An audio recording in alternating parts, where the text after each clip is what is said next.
Tak satu pun negara di dunia ini yang maju dan berkembang tanpa sebaja abimba nitedhehe mutlak dibutuhkan.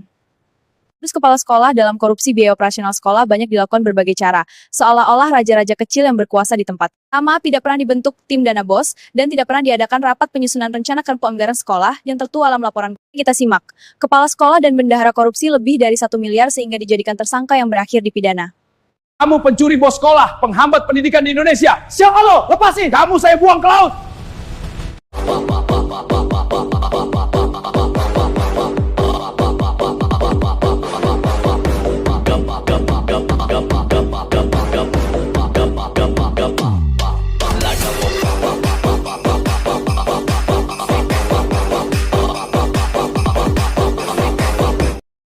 Kasus dana bos naik penyidikan, jaksa garap 40 saksi. Sumber gambar Psiwalima News.com. Penyidik Kejaksaan Negeri Kejari Ambon terus mencari dan menggali bukti dugaan korupsi catatan berita uji perwakilan Provinsi Maluku tahun 2024-2.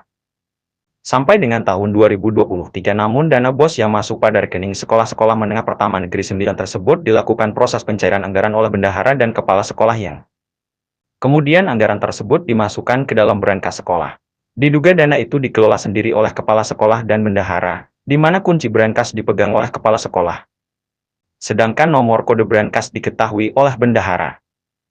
Namun dalam pengelolaannya, jaksa menemukan sejumlah fakta yang diduga merupakan tindak pidana korupsi. Pertama, tidak pernah dibentuk tim dana bos, dan tidak pernah diadakan rapat penyusunan rencana kerja anggaran sekolah RKAS dengan melibatkan komite sekolah dan dewan guru.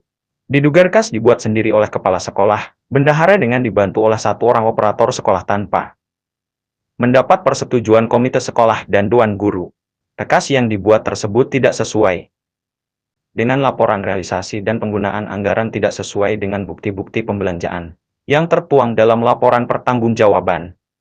Tak hanya itu, dalam laporan pertanggungjawaban penggunaan dana bos tahun 2020 sampai dengan tahun 2023 ditemukan pertanggungjawaban fiktif dengan anggaran sebesar 100,90 rupiah 1,800 dan adanya selisih sebesar 937,62 rupiah 00 sehingga jaksa menemukan adanya dugaan kerugian negara sementara sebesar 1,03 rupiah 8,521 607.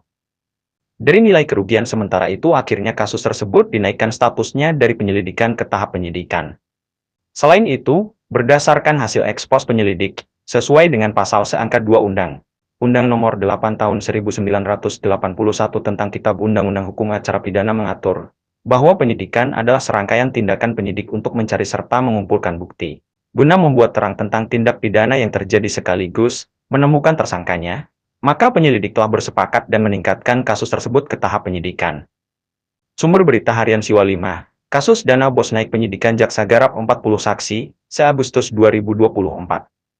Catatan dana bantuan operasional sekolah yang selanjutnya disebut dana bos adalah dana yang digunakan terutama untuk mendanai belanja non-personalia bagi satuan pendidikan dasar dan menengah sebagai pelaksana program wajib belajar dan dapat dimungkinkan untuk mendanai beberapa kegiatan lain sesuai dengan ketentuan peraturan perundang-undangan.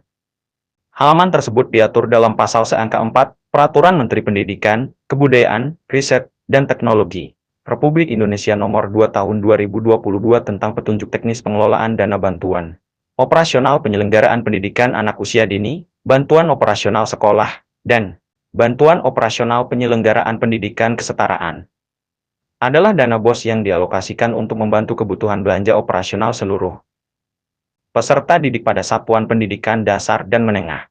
Dana bos kinerja adalah dana yang dialokasikan bagi satuan pendidikan dasar dan menengah yang dinilai berkinerja baik sebagai sekolah berprestasi dan sekolah yang ditetapkan sebagai pelaksana program sekolah penggerak.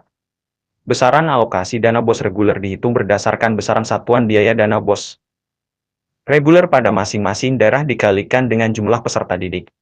Penyaluran dana bos dilakukan ke rekening satuan pendidikan. Komponen penggunaan dana bos reguler meliputi penerimaan peserta didik baru, pengembangan perpustakaan, pelaksanaan kegiatan pembelajaran dan ekstrakurikuler, pelaksanaan kegiatan asesmen dan evaluasi, pembelajaran pelaksanaan administrasi kegiatan sekolah, pengembangan profesi guru dan tenaga kependidikan, pembiayaan, langganan daya dan jasa pemeliharaan sarana dan prasarana sekolah, penyediaan alat multimedia pembelajaran, penyelenggaraan kegiatan, peningkatan kompetensi keahlian, penyelenggaraan kegiatan dalam mendukung keterserapan